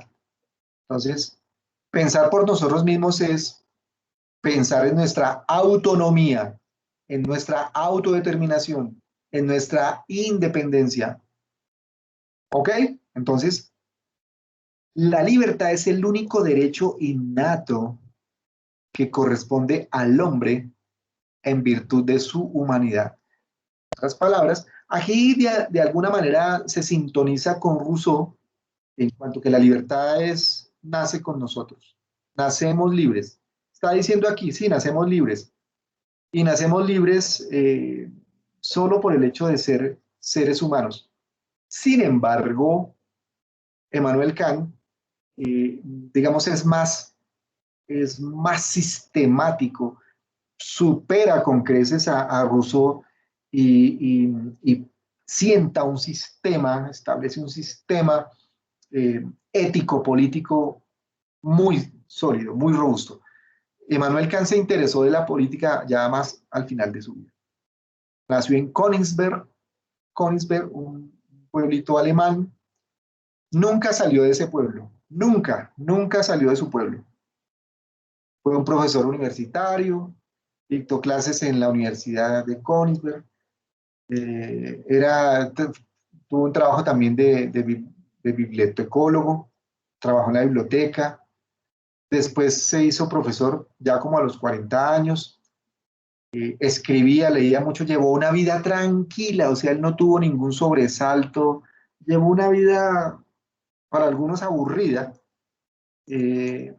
una vida muy reposada, muy tranquila, sin mayores conflictos, y fue una cabeza gigantesca en el pensamiento político. En el pensamiento político no es que sea muy resaltado, sobre todo en el derecho, en la teoría del derecho, sí, en la filosofía del derecho, pero en la filosofía en general es una figura superior. Tuvo una vida tranquila, ¿sí? Se dedicaba a las clases. Él era ¿cómo se dice? Tan disciplinado que cuando la gente lo veía cruzar la plaza de su pueblo, decía, ah, son las 12 del día. ¿Sí? Él era como un relojito, era muy disciplinado y llevaba una vida así muy rutinaria. Obras políticas, porque tiene muchísimas críticas a la razón pura, crítica a la razón práctica, prolegómenos a toda metafísica del porvenir. Bueno, tiene muchísimas obras. Aquí vamos a ver algunas ideas rápidas sobre la paz perpetua. Habla sobre la paz perpetua, la metafísica de las costumbres y algo de la crítica a la razón práctica. Su paradigma es el racionalismo idealista, o sea, coincide en ese paradigma con Rousseau, pero curiosamente Kant es más aterrizado. Ya veremos. Pues sigue siendo idealista, pero es aterrizado. La libertad es el eje de su filosofía, desde el punto de vista, digamos, ético-político. La libertad. La libertad y la libertad está fundada en la razón, en el atrevernos a pensar por nosotros mismos, ser comandantes, ser dueños de nosotros mismos, pero de manera total. Su método, el uso de la razón pura, es un racionalismo sobre la generalidad y siempre tiene aspiración a cuestiones universales. O sea, Kant se tomó en serio esa idea de la filosofía, que la filosofía es la totalidad de la realidad porque piensa la totalidad de lo real.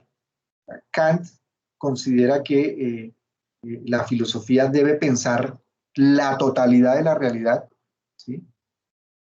Porque esa totalidad de la realidad pues es pensable desde la razón. Con la razón se puede conocer todo, ¿sí? Excepto las cosas en sí mismas. Las cosas tienen una esencia, un noúmeno, ¿sí? O sea, para Kant las cosas tienen fenómeno, son fenómeno y noúmeno. El noúmeno es como una esencia que no podemos ver, como la luna. La luna tiene una cara que nunca hemos podido ver, una cara oscura, ¿no? Ustedes saben, ¿no? La luna tiene una rotación diferente. La luna gira y siempre estamos viendo desde la Tierra, por lo menos, siempre la misma cara de la luna, pero nunca vemos la cara oscura. La cara oscura sería el noúmeno, la esencia, el ser en sí. Ese ser en sí no lo podemos conocer, pero sí podemos conocer racionalmente el phenomenon, el fenómeno, lo que aparece, lo que se ve. Y el fin, la teleología kantiana, es la formulación de imperativos categóricos. Imperativos categóricos. Cuando ustedes estén en sus reuniones políticas de partido, en sus reuniones estudiantiles, ustedes escuchan, eso es imperativo, ¿no? Utilizar la palabra imperativo implica aquello que se debe hacer, digamos, fríamente con la razón y autoimpuesto por la razón porque hay suficiente argumento, hay suficiente criterio. Entonces los imperativos categóricos son ideales sobre la vida proba. La probidad es la honestidad, la rectitud. Ideales sobre la vida proba a nivel individual, ¿sí? Y plantea una ética universal en un orden mundial de naciones capaces de vivir en paz. O sea, Kant, ahí como lo vemos, era un tipo muy bajito, medio jorobado, y supuestamente muy aburrido y muy rutinario, pero tenía para su tiempo, pues tuvo una visión y una capacidad de pensar que trascendió sus fronteras, aunque nunca salió de su pueblo. Voluntad y libertad, entonces, es la tensión que empezamos a encontrar en él. La voluntad, y aquí para contrastar con la voluntad de Rousseau, la voluntad, él dice, es la razón práctica. No nos vayamos a voluntad general, no. La voluntad, ante todo, es una razón práctica. Cuando se piensa no el ser, sino el deber ser. Entonces aquí ya Kant, fijémonos, es muy realista, es muy, digamos, realista en el término racional. Dice, bueno, no es la cosa, no es qué ser, sino qué debemos ser. Él le apuesta totalmente al deber ser.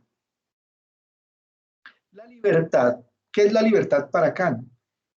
Él la relaciona y nos dice, pensar y actuar de acuerdo a la razón del derecho. La libertad se ubica allí. O sea, la libertad, y esto coincide también con el liberalismo, ¿sí? Aquí, digamos, Kant es mesurado, él escucha a Rousseau, pero él mantiene, digamos, la idea de Jean Locke, ¿no? Del derecho, de la ley, para que haya libertad. Entonces dice, pensar y actuar de acuerdo a la razón del derecho. Una acción es conforme a derecho cuando su máxima, ¿sí? Máxima es una premisa, ¿no? Permite a la libertad del arbitrio de cada uno coexistir con la libertad de todos según una ley universal. En otras palabras, nos está diciendo Kant que podemos coexistir los seres humanos, podemos convivir siempre y cuando nuestra máxima o nuestros preceptos que nos hemos autoimpuesto de manejar nuestra libertad, esta es la libertad de arbitrio, la libertad de decidir. Arbitrio viene de árbitro, pitarse el propio partido, no se les olvide. Arbitrario, cuando digo eso fue arbitrario, o sea, fue unilateral, pero si es el árbitro pitó el partido, ¿no? Entonces, arbitrio es la facultad de elegir una u otra cosa, ¿no? El libre arbitrio, la libertad de arbitrio, o el libre albedrío, pero aquí la palabra exacta es libertad de arbitrio. Podemos decidir lo que queramos, ¿sí? Y coexistir con los demás siempre y cuando estemos obedeciendo leyes generales, leyes universales. Eso, en ese sentido, eso será, digamos, la libertad y será un principio universal del derecho.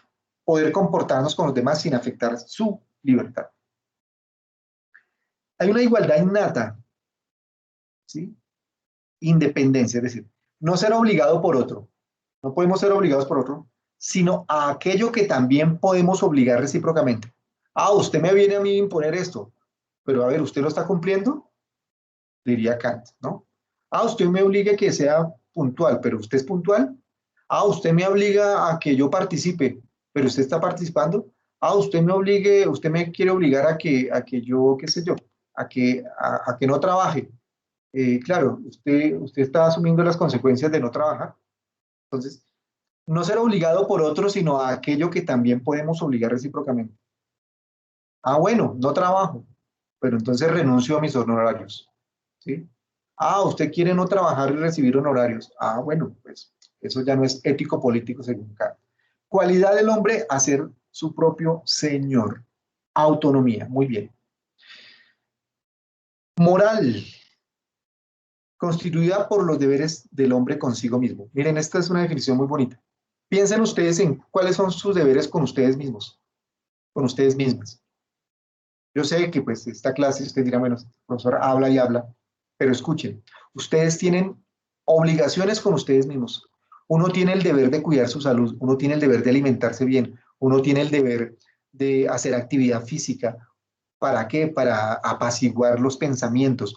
Uno tiene obligaciones de cuidarse si uno quiere cuidar a otros. Uno tiene el deber con uno mismo de educarse para educar a otros. Uno tiene el deber con uno mismo de formarse criterios para uno transmitir criterios. Uno tiene, es decir, un ciego no guía a otro ciego. Uno tiene que adquirir luz si uno quiere iluminar a alguien con algún consejo, alguna sugerencia, ¿sí? Entonces, la moral es eso para Kant, son los deberes que nos damos con nosotros mismos. Le ayuda a realizar su libertad según sus máximas de conducta. Y este es un imperativo categórico, ¿no? Actúa de tal modo que la máxima que guíe tu acción quieras verla convertida en ley universal. Bueno, esto es bastante ideal, ¿no? Pero en palabras criollas diríamos algo así. ¿Sí? Pórtate de tal modo que tu comportamiento sea ejemplo para los demás. O pensemos a nivel mundial, ¿no? A nivel universal como Kant. Pero Kant dice, pórtate de tal modo que tu comportamiento sea un ejemplo universal.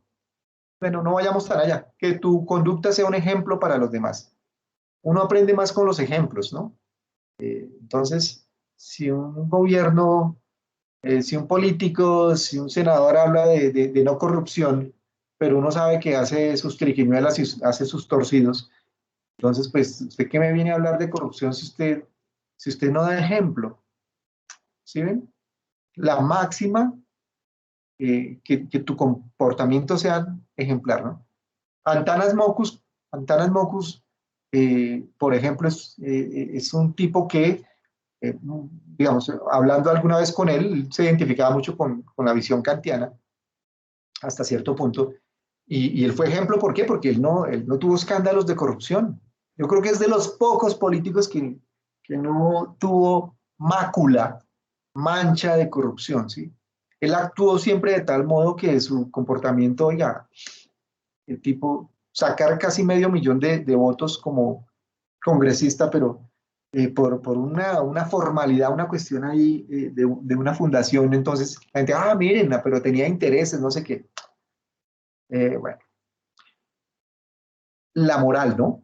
Ley, moral y cultura fue un tema que trabajamos con Antanas Mockus hace muchos años. Y la moral es fundamental desde esa visión, ¿no? La conducta como ejemplo, ¿no? Es el destino de cada quien según su idea de felicidad. Punto. O sea, ahí Kant ya muy claro en eso, ¿qué es la moral? El derecho, su fin es garantizar la libertad. Su fin es garantizar la libertad. Caramba, se nos está acabando el tiempo. Entonces, el derecho es necesario para la vida humana porque nos establece pues, un orden social, establece un orden general. El derecho es fundamental porque nos permite convivir, según Kant. ¿Sí? Al garantizar la libertad, o sea, aquí coincide con John Locke. John Locke decía, donde no hay ley, no hay libertad, ¿no? Kant nos dirá algo parecido, donde no hay derecho, pues no hay convivencia, y donde no hay derecho, pues tampoco hay libertad. ¿Sí? Y lo bueno es que él dice, el derecho permite que cada quien busque su felicidad, o sea, el derecho legisla sobre lo general, no sobre lo particular. ¿Sí? Entonces, eh, da de alguna manera esa amplitud, ¿sí? La conciencia moral, por ejemplo, ¿no? Cada cual tendrá en su conciencia y en su razón moral, sabrá qué hace bien, qué no hace bien. El Estado es el garante del derecho. ¿Ven cómo todo está digamos, articulado? Kant tiene un pensamiento muy sistemático, un pensamiento demasiado matemático. No se raja en nada, sus obras son como una catedral, perfectas conceptualmente, muy densas, digamos, un lenguaje abstracto y más, digamos, traducido del alemán al castellano es aún complicado, pero es un pensamiento muy ordenado. Entonces, el Estado es el garante del derecho, es algo general, abstracto, algo racional en sí. El derecho es razón pura, Sus fines son el orden jurídico, y si es así, pues el orden general de la convivencia. El Estado no tiene por qué preocuparse por la felicidad del pueblo, y esta es una diferencia ya moderna. Recuerden que para el Estado monárquico, el Estado era responsable de la felicidad del pueblo. Aquí Kant dice, no, eso de la felicidad, eso dejémoselo a cada individuo. Cada individuo realiza su propia felicidad. ¿Sí? Cada cual tendrá una idea de qué es su felicidad, de acuerdo a cómo utilice su propia libertad y de acuerdo a los propios deberes que cada quien se imponga. Entonces, ustedes dicen, uy, pero deberes, qué pereza. No, pero ¿usted quiere ser músico? Bueno, entonces usted se tiene que imponer, usted tiene un deber con usted mismo de ensayar guitarra, estudiar guitarra 3 horas al día o 2 horas al día por lo menos todos los días, ¿sí? Ese es un deber con usted mismo si usted quiere realizar su libertad de ser músico o música. Que usted quiere dibujar de manera perfecta, bueno, entrénese. Que usted quiere tener una contextura física, bueno, haga tales ejercicios, ¿sí? Los deberes con nosotros mismos. Eso obedece a la esfera privada y el Estado no tiene que meterse allí. Esa es una visión liberal kantiana. Bueno, veamos algunos postulados ya para terminar, algunos postulados sobre la paz perpetua, para que ustedes se den cuenta cómo Kant llegó pues a pensar el mundo en su totalidad. Estos son algunos, ustedes pueden encontrar en internet, ustedes colocan paz perpetua y ahí aparece, se han retomado muchos de estos escritos. No es válido un tratado de paz que se haya ajustado con la reserva mental de ciertos motivos capaces de provocar en el porvenir otra guerra. O sea, si firmamos un tratado de paz, esto está hablándolo en términos geopolíticos a nivel internacional, que también pueden aplicar a un conflicto interno, claro, es que si hay un tratado de paz, pero ahí en ese tratado se deja una reserva, que habrá algún motivo para volver a las armas, dice, no, eso no es válido. Kant plantea, imagínense, siglo XVIII, y está diciendo, no ejércitos permanentes. Él dice que los ejércitos en todo el mundo deben desaparecer con el tiempo. ¿Será muy idealista? Porque uno diría, bueno, después de que se firmó en 1948, digamos, la Declaración de los Derechos Humanos, para que no nos acabáramos entre nosotros, pues deberían ir disminuyendo los ejércitos, ¿no? Quizás los ejércitos empiecen a desaparecer, pero lo que van a surgir son las guerras virtuales, ¿no? La insurgencia virtual, la insurgencia cibernética, los soldados cibernéticos, ¿no? Los cyborg. Entonces, pero pues Kant tenía ese sueño que los ejércitos permanentes deberían desaparecer. Él da unas recomendaciones, dice no depender de deuda externa. No debe el Estado contraer deudas que tengan por objeto sostener su política exterior. ¿Sí? Hasta en eso pensó Kant. Respeto a la autodeterminación. Ningún Estado debe inmiscuirse por la fuerza en la Constitución y el gobierno de otro Estado.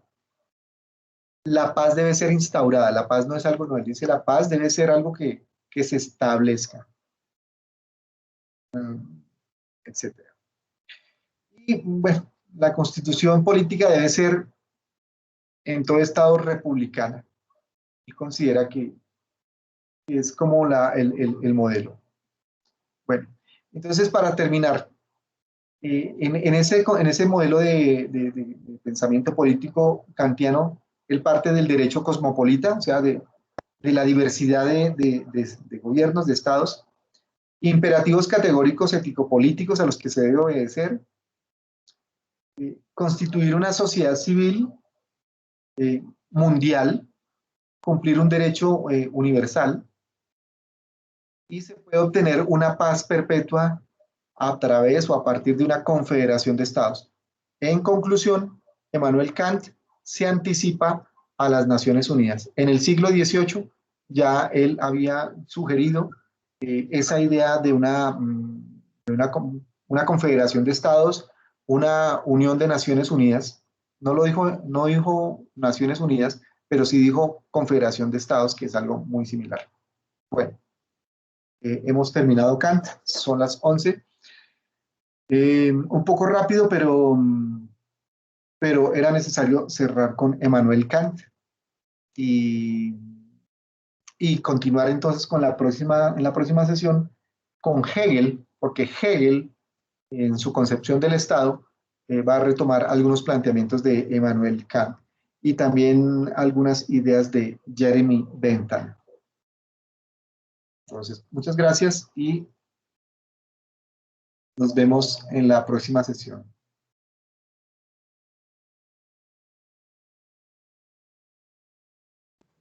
Vale, profe, muchas gracias. Hasta luego, profe, gracias.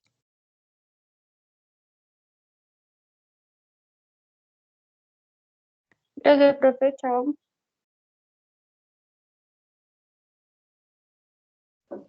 Hasta luego, profe, gracias. Gracias, les mando un fuerte abrazo desde el Centro y Pensamiento.